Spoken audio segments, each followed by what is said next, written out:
नमस्कार शेतकरी बंधूंनो, सध्या सर्वच विभागात टोमॅटोची लागवड सुरू आहे. परंतु लागवडीसाठी रोपांमध्ये योग्य अंतर किती असावे याविषयी अजून देखील अनेक जणांच्या मनात संभ्रम आहेत.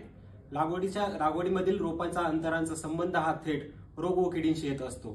समजा आपण लागवडीच्या रोपांमधील अंतर कमी घेतल्यास रोगांचा प्रादुर्भाव वाढतो, जसे की आपले लवकर येणारा करपा, उशिरा येणारा करपा, झालतोमोनास करपा तसेच गैरवा यांचा प्रादुर्भाव वाढू शकतो.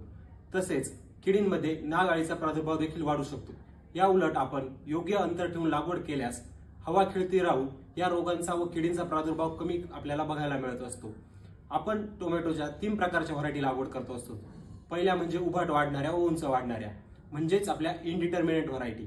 या व्हरायटीमध्ये शेंड्याची वाढ सतत चालू असते व या व्हरायटीमध्ये फुलधारणही सतत होत असते. या व्हरायटी आपण 3 बाय 1 फूट किंवा 3 बाय 1.5 फूट किंवा 3.5 बाय 1 फूट किंवा 3.5 बाय 1.5 फूट या अंतरावरती लावू शकतो. यानंतर दुसरा प्रकार म्हणजे आपल्या सेमी डिटर्मिनंट म्हणजे मध्यम वाढणाऱ्या व्हरायट्या. या व्हरायट्या विशेष अंतरापर्यंत वाढतात व त्यानंतर ह्या झुडपासारख्या वाढायला सुरुवात करतात.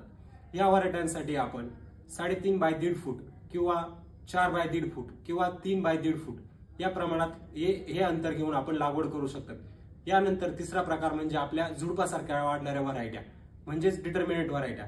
या व्हरायट्या आपल्या 3 ते 5 फुटांपर्यंत वाढतात, नंतर त्या झुडपासारख्या पसरतात. या व्हरायट्यांसाठी आपण 3 बाय 2 फूट किंवा 4 बाय 2 फूट हे अंतर घेऊन लागवड करू शकतात. हे योग्य अंतर घेऊन आपण लागवड केल्यास आपल्याला नक्कीच रोगांचा व किडींचा प्रादुर्भाव कमी प्रमाणात बघायला मिळेल. धन्यवाद.